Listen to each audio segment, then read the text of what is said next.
ऐसा यीशु तेरे करीब आने से जिंदगी मेरी बदल गई।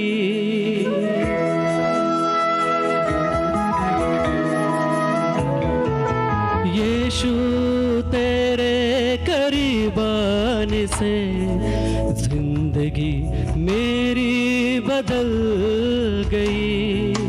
यीशु तेरे छूने से जिंदगी मेरी संवर गई। तूने मुझे है बचाया, तूने मुझे सहलाया, तूने मुझे है बचाया, तूने मुझे सहलाया।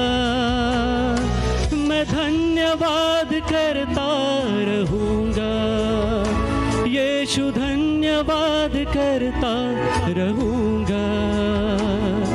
मैं धन्यवाद करता रहूँगा, यीशु धन्यवाद करता रहूँगा।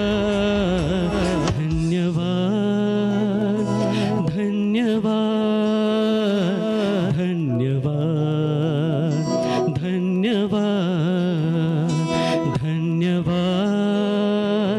धन्यवाद धन्यवाद धन्यवाद।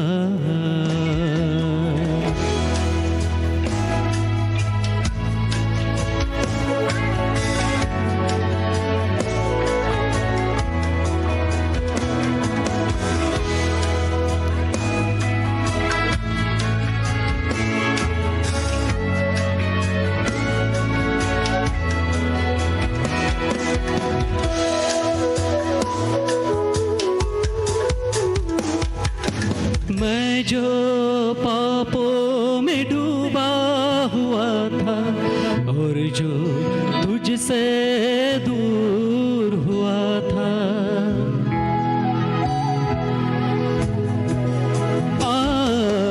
मैं जो पापों से डूबा हुआ था और जो तुझसे दूर हुआ था, तूने मुझे है छुड़ाया,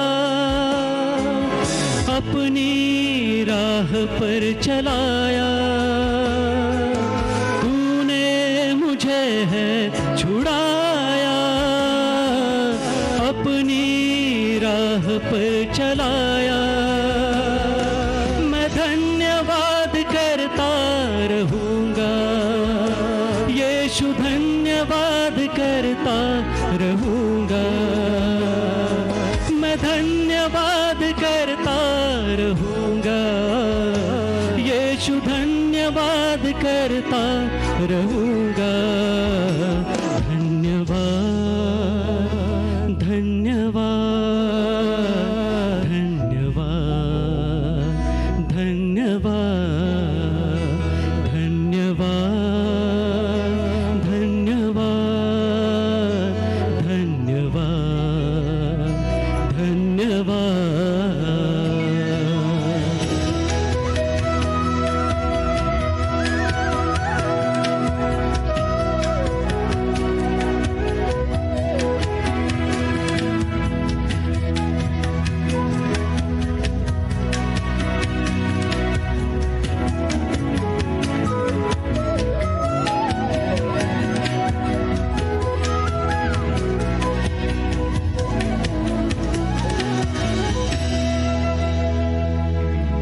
यीशु ने ऐसा प्रेम दिखाया, मुझको अपना बेटा बनाया।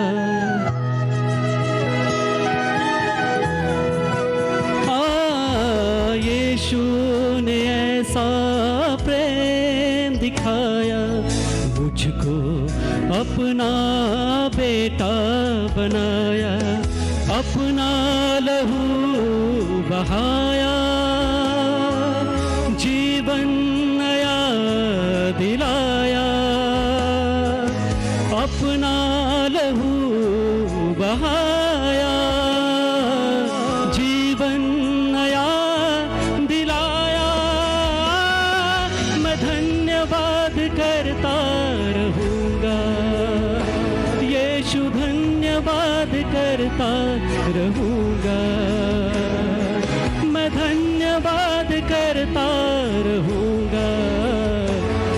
यीशु धन्यवाद करता रहूँगा, मैं धन्यवाद करता रहूँगा, यीशु धन्यवाद करता रहूँगा।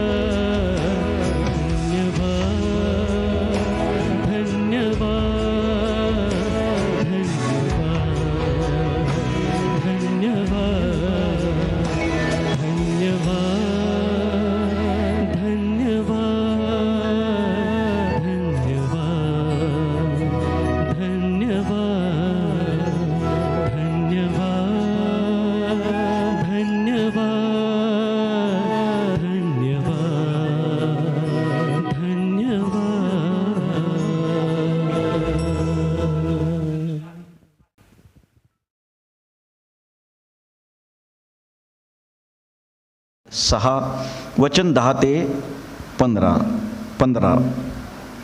10 ते 15 ही वचन आपण ऐकूया, वाचूया. शेवटी माझ्या बंधूंनो, प्रभूमध्ये व त्याच्या प्रभावी सामर्थ्यात बलवान होत जा. सैतानाच्या डावपेचापुढे तुम्हाला टिकाव धरता यावा म्हणून देवाची शस्त्र सामग्री धारण करा. कारण आपले झगडणे रक्तमांसावर नव्हे, तर सत्तांबरोबर, अधिकाऱ्यांबरोबर, सध्याच्या काळोख्यातील जगाच्या अधिपतीबरोबर, आकाशातील दुरात्म्याबरोबर आहे. ह्या कारणास्तव तुम्हाला वाईट दिवसात प्रतिकार करता यावा व सर्व काही केल्यावर टिकाव धरता यावा म्हणून देवाची शस्त्र सामग्री धारण करा. तर मग आपली कंबर सत्याने कसा, नीतिमत्वाचे वरस्थान धारण करा. शांतीच्या सुवार्तेने लाभलेली सिद्धता पायी चढवा. वाचलेली वचनं देव बापा सर्वांसाठी आशीर्वादित करू. आज आपणामध्ये मिस्टर जोसेफ इंडिगिरी ब्रदर आहेत आणि ते देवाच्या वचनातून बोलणार आहेत. ते मूळचे हुबळी येथील आहेत आणि मग देवानुग्रह वेलफेअर ऑर्गनायझेशन हे संस्था ते चालवतात आणि विशेषतः लहान मुलांची जी सेवा आहे, संडे स्कूलची सेवा, त्यामध्ये ते आपले सेवा करीत आहेत. आणि मग ते काल कोल्हापूरमध्ये आले होते, माझी भेट झाली आणि मग मी त्यांना विचारलं, जर तुम्ही उपलब्ध असाल तर विक्रमनगर चर्चमध्ये याल काय. त्यांना मी विनंती केली आणि त्यांनी त्या विनंतीला मान देऊन आज ते आमच्यामध्ये उपस्थित आहेत आणि मग ते देवाच्या वचनातून बोलणार आहेत. मी त्यांना विनंती करेन की त्यांनी देवाच्या वचनातून मार्गदर्शन करावं.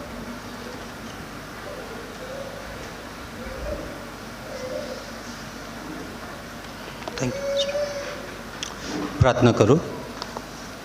आमच्या पवित्र परमेश्वर देवा, ह्या सकाळच्या सुंदर वेळेसाठी, तूनी सृष्टी केलेल्या ह्या सगळ्या सृष्टीसाठी आणि आम्हाला पण तू आपल्या हाताने निर्माण केलं देवा.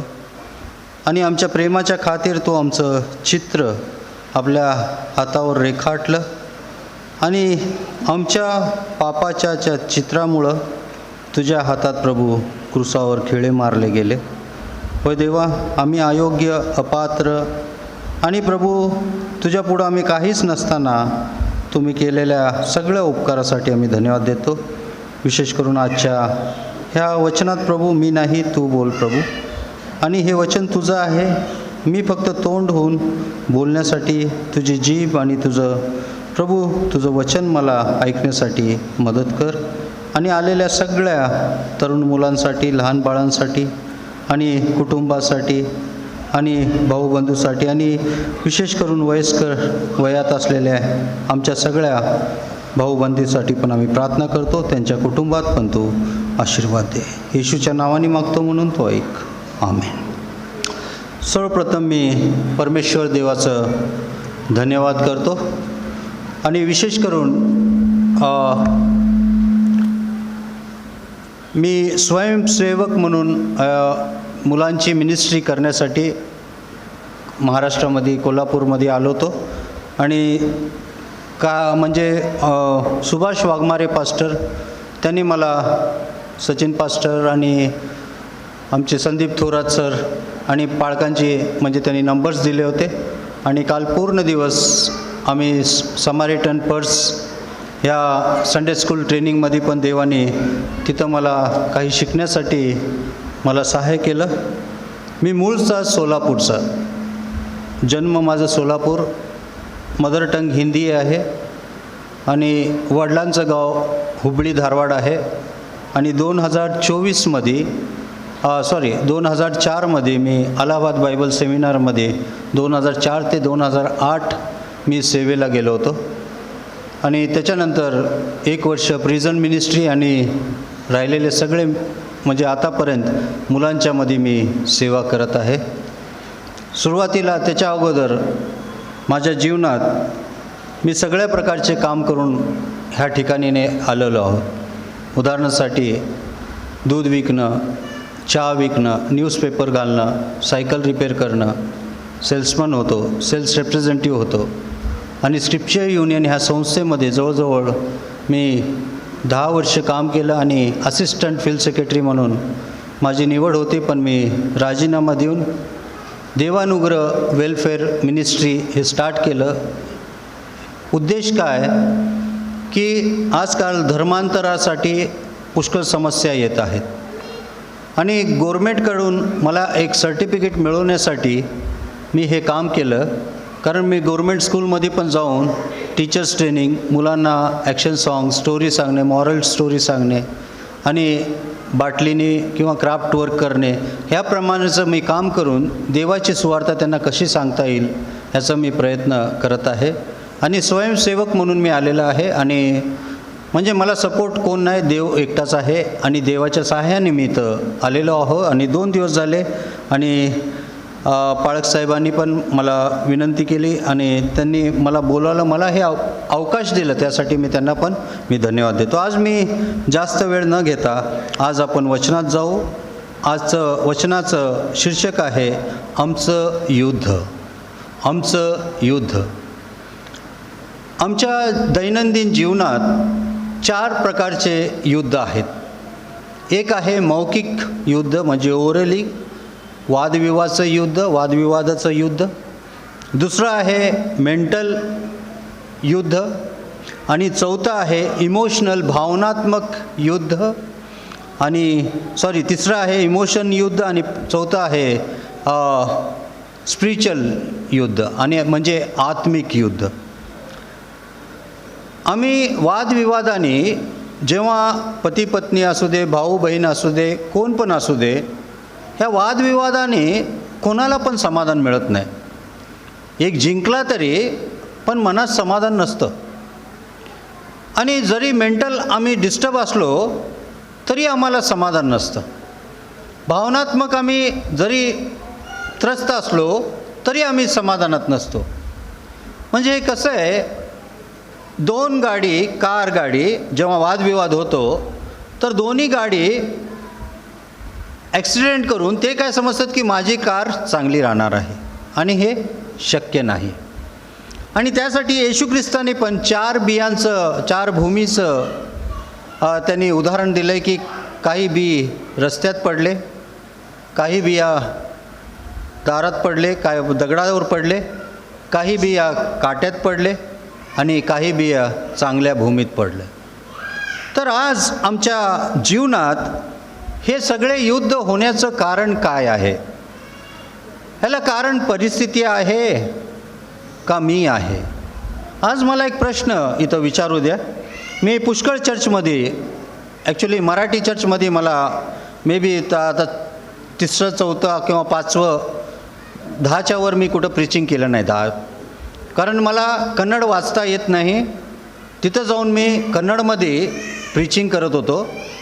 आणि तुम्हाला अजून एक गोष्ट मी सांगतो, जेव्हा मी बेळगावमध्ये एका मराठी चर्चमध्ये गेलो होतो आणि 5 वर्ष झाले होते मी सोलापूर सोडून, आणि तिथं चर्चला अटेंड झाल्यावर तिथं एक गीत गायलं गेलं होतं, भक्तीची वेळ मला सदैव आवळेल, मी टाकी चिंता सगळी व जाई बापा जवळी, ती संकटाच्या समयी देईल हृदय शक्ती, तै मोह पाशही टळेल अमोल ही भक्तीची वेळ.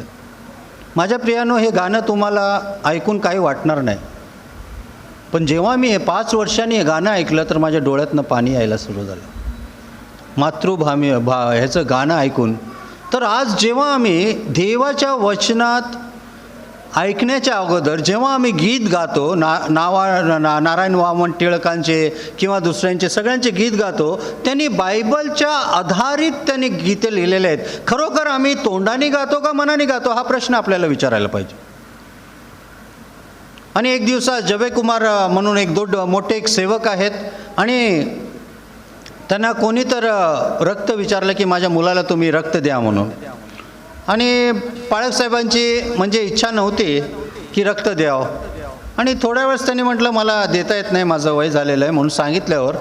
आणि थोड्या वेळेस त्यांच्या बाजूला बसलेला मित्र पाहिलं की पाळक रडत होते. म्हटलं त्यांनी म्हटलं पाळकसाहेब तुम्ही काय रडता, तुम्ही देत नाही तर सोडा, मी दुसरं माझ्या भावाला बहिणीला कोणाला तर सांगतो, मी चिंता का करता म्हटलं. त्यांनी म्हटलं अरे मी तुझ्यासाठी रडत नाही म्हटलं, मी ह्याच्यासाठी रडतोय की मी जेव्हा येशू जो क्रूस पे कुर्बा है वो मेरा मसीहा है, हर जो ये है ये गीत ये गाणं गाताना मी गातो पण तसाच वागत आहे का म्हणून माझा प्रश्न आहे. स्तुती आराधना केल्यानंतर काय होतं आहे म्हणून आम्हाला अजूनपर्यंत त्याचं महत्त्व आम्हाला खरोखर माहीत नाही. पाऊल आणि सिलास जेव्हा त्यांनी जेलमध्ये होते, लोकांनी त्याला लाकडांनी मारलं, काठ्यांनी मारलं, कपडे फाडले, थुकले आणि मध्यरात्री उठून त्यांनी लोकांना शाप देत बसले नाही. ते हात मोडून सत्यानाश होऊ दे, त्यांचा असं होऊ दे. आणि रात्री उठून त्यांनी गीत गायला सुरू केलं, देवाची आराधना करायला सुरू केलं. आणि त्यावेळेस आम्ही पाहतो की 4 गोष्टी तिथं घडल्या.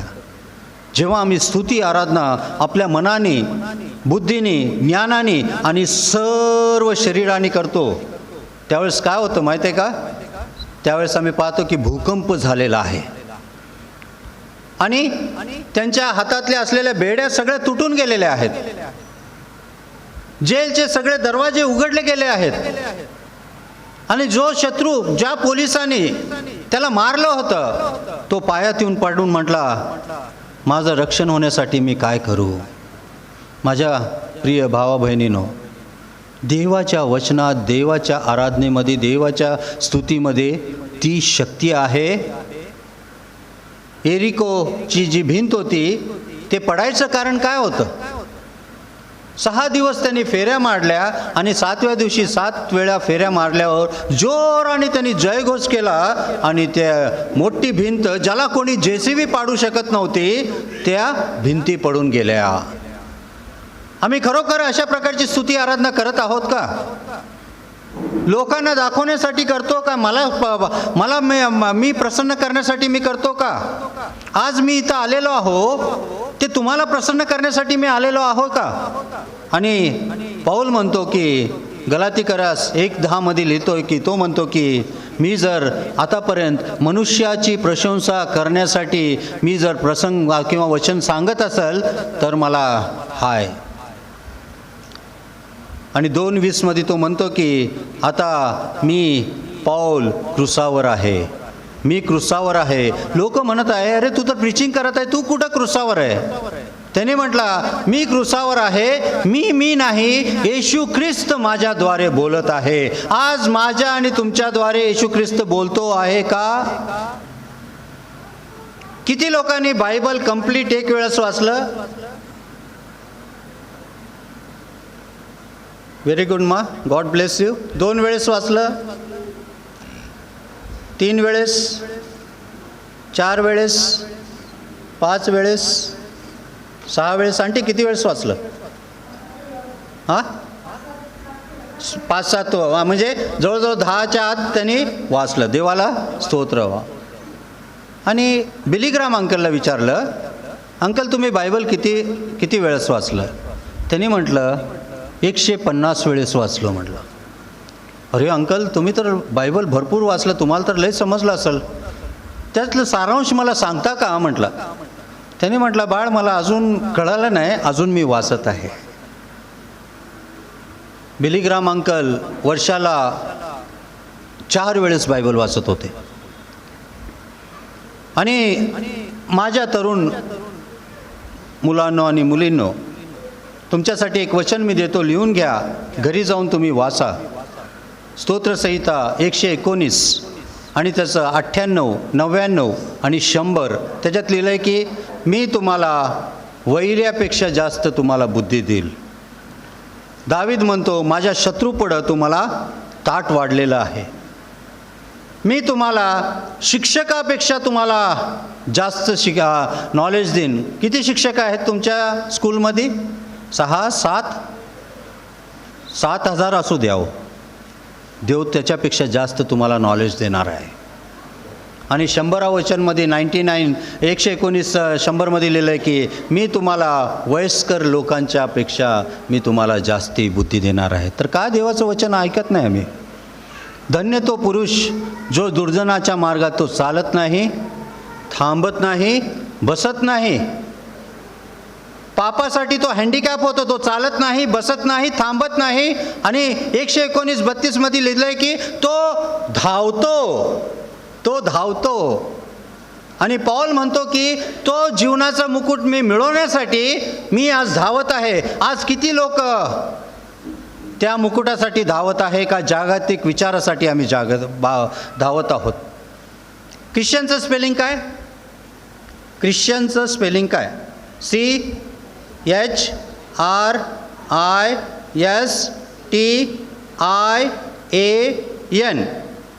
ख्रिश्चन वर्डपासून जर आम्ही CHRIST काढलं तर काय राहतो? IAN. ख्रिस्त काढलं तर IAN राहतं. आणि ते IAN काय माहिती आहे? I am nothing without Christ. माझ्या जीवनात ख्रिस्त नाही तर माझं जगणं काय उपयोगाचं आहे? आणि त्यासाठी हे युद्ध असताना आम्ही सगळ्यात पहिलं काय करायला पाहिजे? आपणाला आम्ही समर्पण केलं पाहिजे. सगळ्यात पहिलं आम्ही देवाचं वचन वाचलं पाहिजे, कारण देवाचं वचन तलवार आहे. सो देवाचं वचन जे आहे ते तलवार आहे. मी कारण इंडिपेंडंट चर्चमध्ये पण सेवा करतो आणि त्यासाठी मला सांगितलं गेलं होतं, पण तर अशा प्रकारे इथं आपण काय पाहतो की पुष्कळ वेळेस ह्या देवाचं वचनाचा उपयोग आम्ही करत नाही. कारण हे जे वचन आहे आम्हाला साफसूत्र करतं. जिथं पाप आहे तिथं कापून टाकतं, जिथं स्वच्छता पाहिजे तिथं स्वच्छ करतं. आणि आमच्या विचारात आणि जे डबल माइंडेड जग आहे त्याच्यातनं आम्हाला सेपरेट करून पूर्ण तो पवित्र करतं. आणि ह्यासाठी इथं वचनात लिहिलेलं आहे की तुमचं युद्ध काय म्हणजे दुसरा इतिहास 20:17 वाचा. दुसरा इतिहास 20:17. या लढाईत तुम्हास लढावे लागणार नाही. हे यहुदा, हे यरुशलेमे, तुम्ही स्थिर उभे राहा आणि परमेश्वर तुमचे कसे तारण करील ते पहा. ओके. आता कुठल्या तर तरुण पोराला सांगितलं बाहेर कुठं तर भांडणं चाललंय आणि देवाचं वचन म्हणतंय की ह्यावेळेस मी तुला सांगतो की तू युद्ध करू नको, तू शांत राहा, भांडणं करू नको. तो काय म्हणणार? माझ्या हातात काय बांगड्या घातल्या का मी? येणार सहज, माणसाचा हे स्वभाव आहे. पण देव म्हणतोय की तू शांत राहा, मागे फिर आणि सांभाळून राहा. तर प्रश्न काय की आमच्यासाठी युद्ध कोण करणार? आमच्यासाठी युद्ध कोण करणार? याकोब याचा पहिला अध्याय 2 ते 4 वाचा. याकोब ह्याचा पहिला अध्याय 2 ते 4.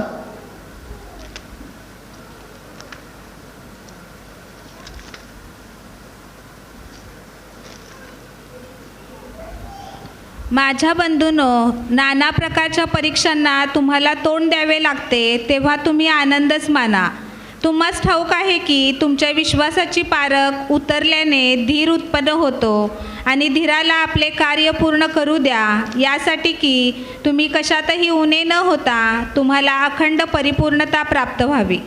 तरी तर वचन काय म्हणतंय की पेशन्स मेक्स अस परफेक्ट.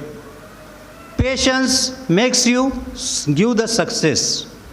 आम्हाला जेव्हा इथं देवाचं वचन सांगतंय की तुमचे 10,000 रुपये हरवलेत, तुम्ही देवाला स्तोत्र करा. किती लोक स्तोत्र करतील? 10,000 हरवले सिस्टर, काय करता? सगळं घर आपण डोक्यावर घेतो. 10,000 देवाने दिलं होतं, कुठे गेले देव? घे देवा, पैसे कुठे आहेत म्हणून आम्ही शेवटी देवासंगती काय करतो? भांडणं करतो. पण जर आमच्या विश्वासाची परख असताना आम्ही जर त्यावेळेस आमच्या विश्वासाला सांगितलं, ज्या देवाने मला 10,000 दिले तो देव मला 10,00,000 रुपये पण देणार आहे, तो विश्वास माझा असला पाहिजे.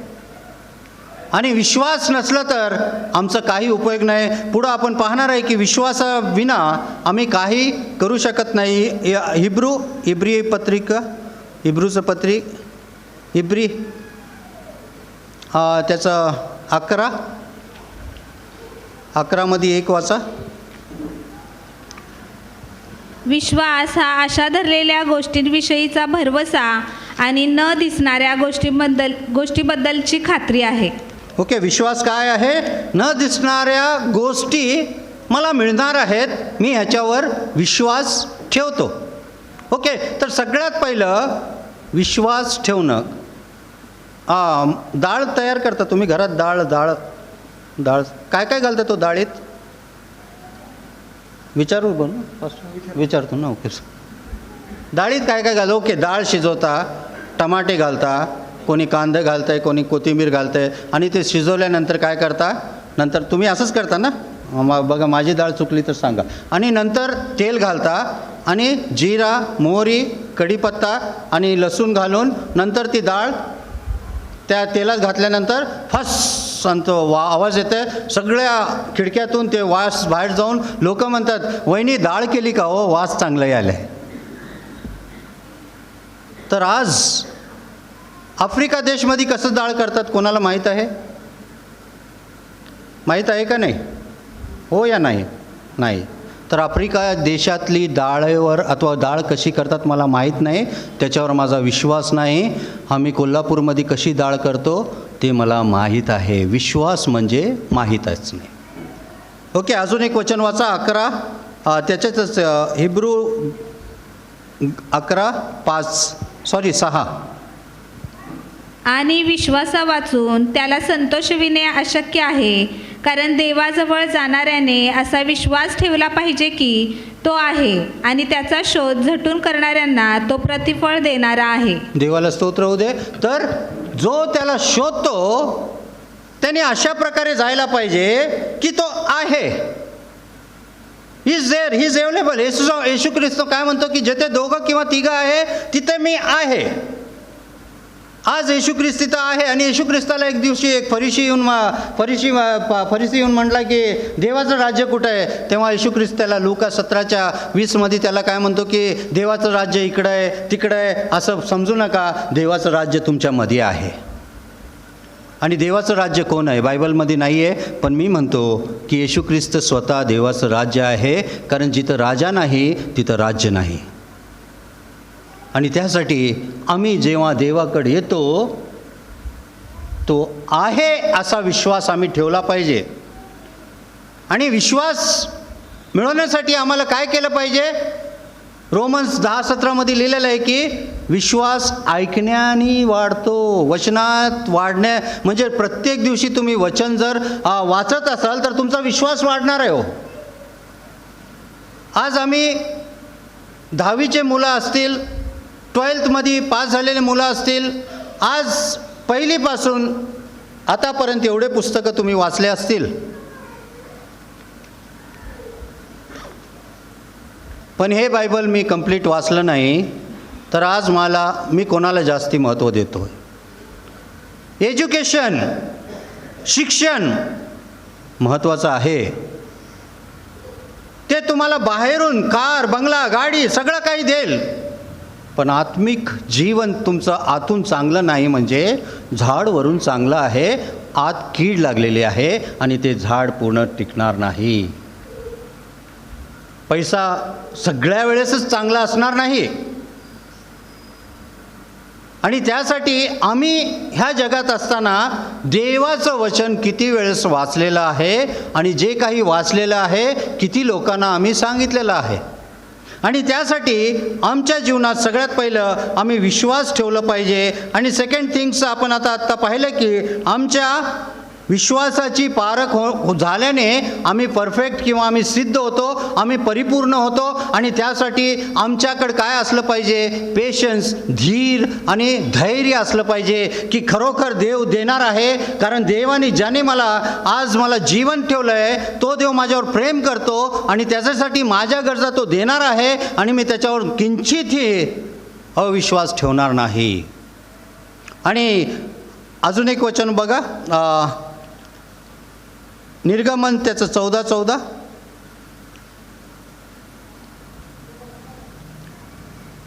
निर्गमन 14चं 13 आणि 14 वाचा.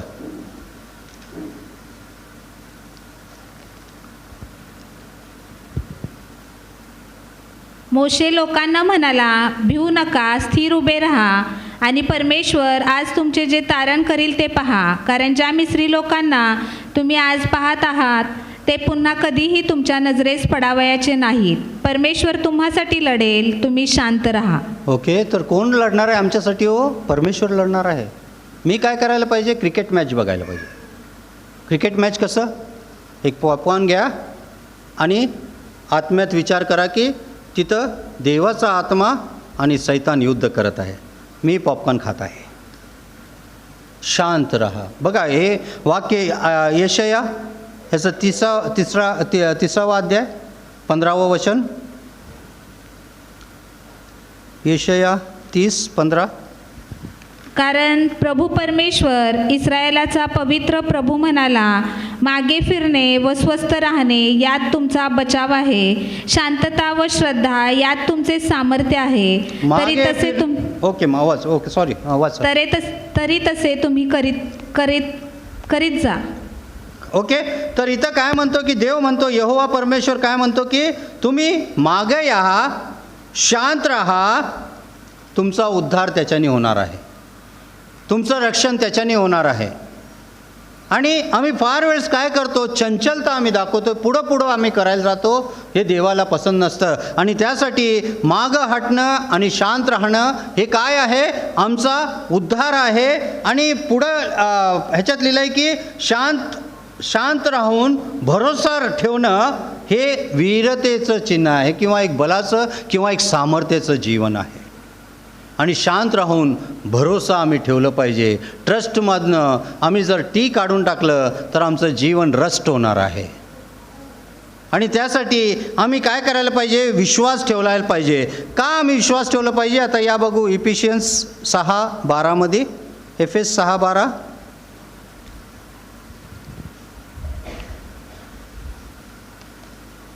कारण आपले झगडणे रक्तमांसाबरोबर नव्हे तर सत्ताबरोबर, अधिकाऱ्यांबरोबर, सध्याच्या काळोखातील जगाच्या अधिपतीबरोबर, आकाशातल्या दुरात्म्याबरोबर आहे.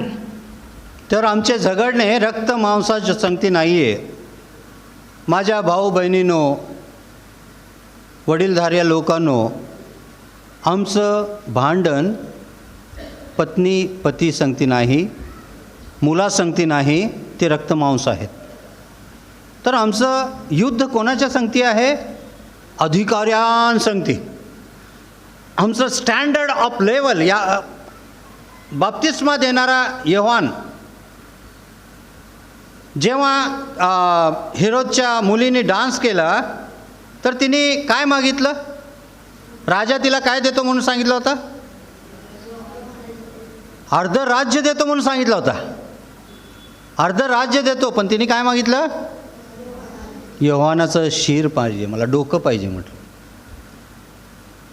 ख्रिश्चन लोकांच्या डोकाची किंमत अर्ध्या राज्यापेक्षा जास्त आहे हो, जे खरोखर विश्वासी आहेत.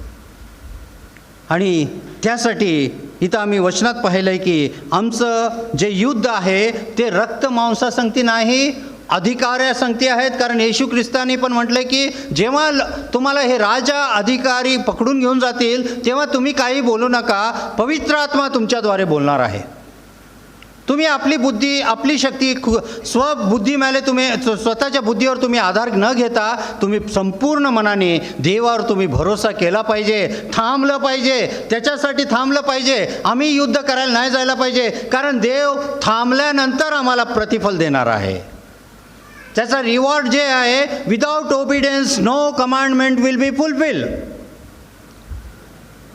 अहाब राजाला सोडून तुला आम्ही तिथं पाठवतो, तिथं जाऊन तुला कावळे जेवण देणार आहेत. किती लोक विश्वास ठेवतील? अहाब राजा, 10 गोत्रांचा राजा, त्याला सोडून जंगलात जा, किती किलोमीटर चालत जा, पाय दुखणार नाही का हो? पण त्या राजाला सोडून त्यांनी देवाची आज्ञा पाळली आणि त्यांनी एक चमत्कार पाहिला की कावळे जे स्वार्थी पक्षी असतात ते सेल्फलेस पक्षी झाले, स्वार्थ नसलेले पक्षी झाले, ते सॅक्रिफिशियल बर्ड झाले.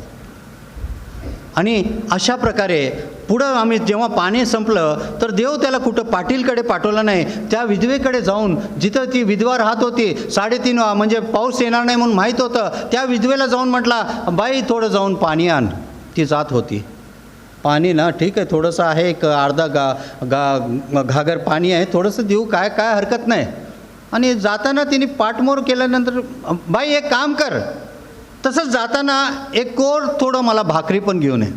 भाकरीचं नाव घेताच तिचं मन तुटून गेलं आणि ती म्हटली, स्वामी माझ्याकडं फक्त एक मुठ्ठीभर पीठ आहे आणि थोडंसं तेल आहे, ते आम्ही खाऊ आणि मरून जाऊ. कशासाठी खात होते? खाऊन मरण्यासाठी. पण त्यांनी म्हटलं, मी जसं सांगतो तसं कर. आणि त्यानंतर आपण पाहतो 3.5 वर्षपर्यंत देव त्यांना पिठाची आणि तेलाची काही वाण पडली नाही आणि तिथं जाऊन तो राहिला होता. आणि अशा प्रकारे माझ्या प्रियजनांनो, आम्ही विश्वासात वाढलं पाहिजे, विश्वासात चाललं पाहिजे. आणि इथं पुढं आम्ही पाहतोय की आमचं युद्ध जे आहे रक्त मांसासंगती नाही, तर आम्ही काय करायला पाहिजे? 6:10 मध्ये वाचा, त्याच्यातच इफिशियन्स 6:10. शेवटी प्रभूमध्ये व त्याच्या प्रभावी सामर्थ्याने बलवान होत जा. ओके, तर प्रभूमध्ये आणि त्याच्या सामर्थ्यामध्ये आम्ही बलवान व्हायला पाहिजे. हिब्रू 4:12 लिहिलं आहे की प्रभूचं वचन काय आहे? ते तलवार आहे आणि त्याच्या वचनाला आम्ही धरून, त्याला अनुसरून आणि प्रत्येक दिवशी त्याला प्रार्थना तयार करून, आणि प्रत्येक दिवशी तुम्ही पण देवाला एक पत्र लिहा. आम्हाला माहीत नाही की ते पत्र तुमच्या येणाऱ्या जनरेशनसाठी एक चांगलं स्तोत्राचं एक पुस्तक होणार आहे. जेव्हा तुम्हाला टेन्शन येतं आहे का, मला सुसाईड करायचं आहे, पेपरवर लिहा. मला आज लई कष्ट व्हायला, पेपरवर लिहा, एक नोटबुक तयार करा आणि त्याच्यावर हात ठेवून प्रार्थना करा. आणि नंतर तेच 3-4 महिन्यांनी किंवा महिन्यानंतर वाचा, ह्या परिस्थितीतनं देव मला आज किती चांगलं ठेवलं आहे. आणि हेच काम दावीद करत होता. आणि आज जेव्हा मी दावीदचं भजन किंवा स्तोत्रसहिता वाचतो, असं वाटतं की त्यांनी माझ्यासाठीच लिहिलं आहे. हो, 37 स्तोत्रसहिता वाचताना मला असं वाटतं की ते माझ्यासाठीच लिहिलं आहे. आणि तसंच आमच्या जीवनात आम्ही देवाच्या संगती वार्तालाप करणं फार गरजेचं आहे. तरुण मुलं आणि मुली, येताना तुमच्याकडे नोटबुक असणं फार गरजेचं आहे. जे कोण सेवक येतात आज तुमच्यासाठी त्यांनी मानना घेऊन आलेला आहे. आता परत ते मिळणार आहे का नाही मला माहीत नाही. एक दिवस ऐकायला आम्हाला देवानी इथं बोलवलेलं आहे, आम्ही ऐकायचं आणि 6 दिवस दुसऱ्या लोकांना आम्ही सांगायचं. आणि मी चर्चमध्ये नेहमी सांगतो की जे 6 दिवस काम करत नाही, मला क्षमा करा, ते चोर आहेत. आणि जे 6 दिवस काम करून 7व्या दिवसा पण काम करतात, ते महाचोर आहेत. कारण ते देवाचा दिवस चोरत आहेत. ह्या वेळेस आम्ही इथं यायला पाहिजे. काल विचार करत होतो मी, सगळ्यात महाग गोष्ट कुठली आहे? सगळ्यात महाग गोष्ट कुठली आहे? तर ती आहे टाईम. टाईम इज मनी म्हणतो ते चुकीचं आहे. कारण अर्धा सेकंद गेला, मी तुम्हाला लाखो रुपये दिलं तरी ते अर्धा सेकंद तुम्हाला मिळणार नाही. आम्ही टाईम कसं वेस्ट करतो माहीत आहे? 24 तासात 8 तास आम्ही झोपतो, 8 तास काम करतो. मला सांगा 8 तास काय करता? टाईम नाही म्हणता. एका आठवड्यात 24 तास काम करतो, 24 तास झोपतो आणि 24 तास खाली करतो. 60 वर्षाचे जेव्हा होता, 20 वर्ष काम करता, 20 वर्ष झोपता आणि 20 वर्ष वेस्ट करता. आणि म्हणता की आमच्यात गरिबी काय काय आहे हो? नीतिवचनाचं 31वं वचन वाचा. ती बाई, ती स्त्री, ती घरची बाई किती चांगली आहे. विचार करा, त्याच्यावर विचार करा. लोक आज वाढत चाललेत, लोक आपलं डोकं चालवत आहेत. आज मी पालकांनी पण प्रार्थना करत असताना मला पण वाटत होतं की तरुण मुलांसाठी पण प्रार्थना करावी, त्यांना पण नोकरीसाठी प्रार्थना करावी. पण माझं काय सजेशन आहे, आज आमच्या ह्या चर्चमध्ये पुष्कळ वृद्धावस्थेमध्ये असलेले लोक आहेत, त्यांना तुम्ही मदत करा. ते तुम्हाला पण मदत करतील. आज त्यांना एका मुलांची गरज आहे, कोणाचे आई वडिलांची मुलं बाहेर आहेत, तर अशा लोकांना आपण मदत केली तर देव आम्हाला किती आशीर्वाद देणार आहे. काम नाही म्हणून नाही, काम भरपूर आहे, काम करणारा पाहिजे. आणि ह्यासाठी आज थोडंसं वचन मी बाहेर चाललो आहे. आणि पण दुसरी गोष्ट आहे प्रार्थना. तुम्ही म्हणाल की प्रार्थना काय आहे, फिलिपी 4:6 वाचा. फिलिपी 4 एक 5 मिनटं संपून टाकतो पाळक साहेब. फिलिपी 4:6.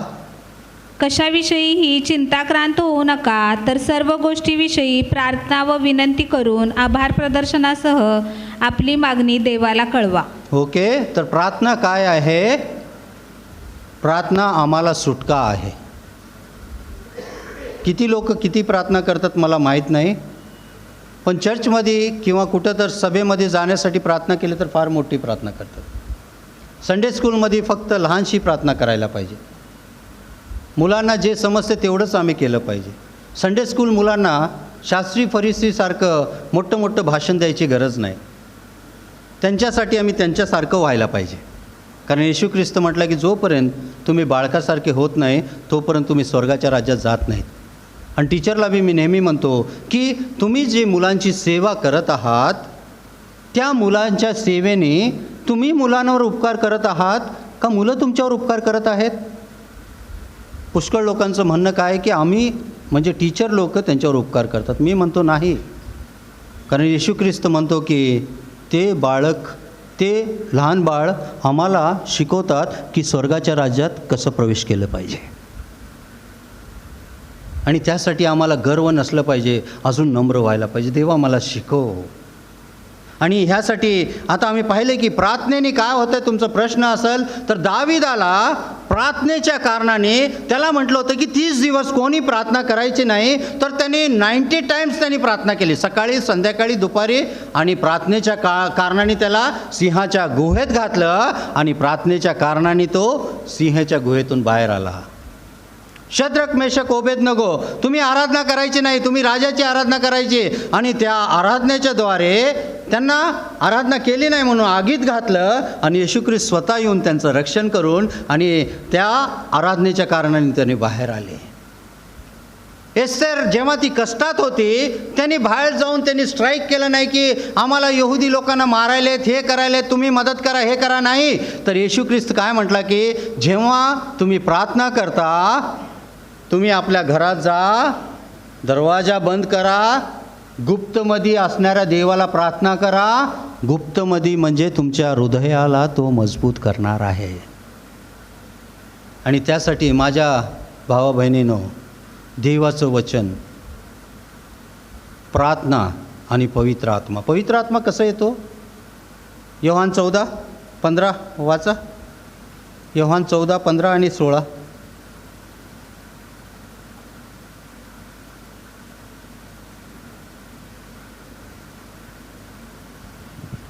माझ्यावर तुमची प्रीती असली तर तुम्ही माझ्या आज्ञा पाळा. तुम्ही माझ्या आज्ञा पाळा. Preeti plus commandments. मी म्हटलंय मगाशी, without obedience no commandment will be fulfil. आम्ही आज्ञा पालन केलं नाही तर कुठलं पण आम्हाला प्रतिफळ मिळणार नाही. पुढं मी पित्याला विनंती करीन. इथं काय म्हणतो की आता तुम्ही प्रोबेशन पिरियडमध्ये काय करायला पाहिजे? तुम्ही येशूवर प्रीती केली पाहिजे, नंतर तुम्ही त्याच्या आज्ञा पाळलं पाहिजे. तेव्हा येशू तुमचं सगळं आज्ञा पाळन हे बघणार आहे आणि तो देवाला प्रार्थना करणार आहे. देव प्रभू परमेश्वरा, देवा पित्या, तू कृपा करून ह्या बहिणीला, ह्या भावाला काय कर, तू पवित्र आत्मा दे. वाचा पुढं. मग तो तुम्हाला दुसरा कैवारी म्हणजे सत्याचा आत्मा देईल, अशासाठी की त्याने तुम्हाबरोबर सदा सर्वदा राहावे. ओके, पुढं. जग त्याला ग्रहण करू शकत नाही, जग त्याला ओळखत नाही, कारण ते त्याला पाहत नाही अथवा त्याला ओळखीत नाही. हं. तुम्ही त्याला ओळखता, कारण तो तुम्हाबरोबर राहतो व तुम्हामध्ये वस्ती करील. तो तुम्हाबरोबर राहतो आणि तुमच्या आतमध्ये राहतो आणि तुमच्या संगती तो वस्ती करतो. आणि असला देव परमेश्वर पिता आज आमच्या संगती आहे. तर आज माझं शीर्षक होतं की आमचं युद्ध कसं जिंकायचं. तर लास्ट जकर्या 4 ह्याचं 6वं वचन वाचा.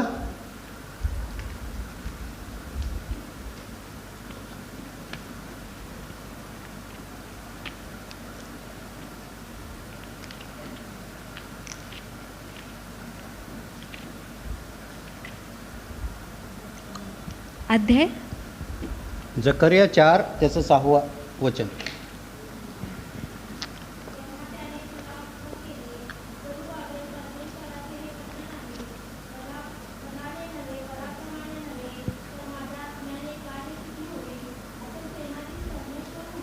ओके, बलाने नव्हे, पराक्रमाने नाही, तर देवाच्या आत्म्याने आम्ही ही युद्ध जिंकणार आहे. आणि देवाचा आत्मा जर पाहिजे ते येशू ख्रिस्तावर प्रेम करा, त्याचं वचन वाचा आणि त्याच्या आज्ञा पाळा. आणि तुम्ही त्याचे काय होणार आहेत, तेव्हा तुम्ही त्याचे मित्र होणार आहेत.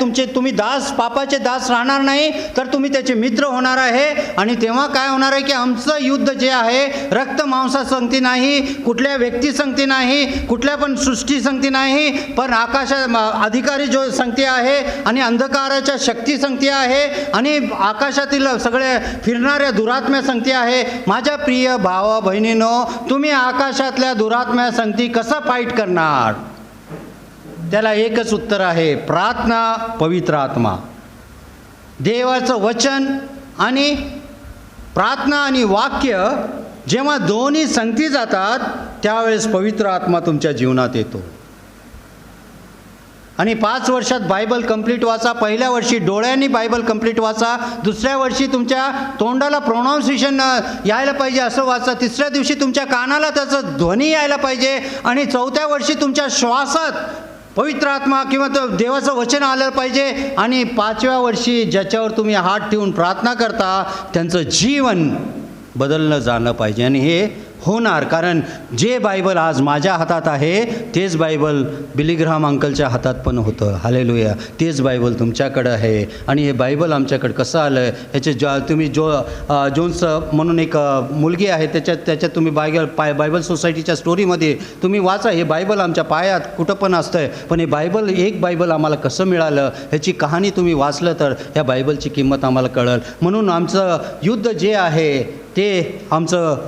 आहे ते रक्त मांसा संगती नाही. आणि हे युद्ध जिंकण्यासाठी आम्हाला पवित्र आत्म्याची गरज आहे. देवबाप करो आम्हा सगळ्यांना आशीर्वादित करू. प्रार्थना करू. पवित्र परमेश्वर देवा, धन्यवाद देतो आजच्या या वचनासाठी. विशेष करून ज्यांनी हे ग्रहण केलं प्रभू त्या सगळ्यांना तू आशीर्वादित कर.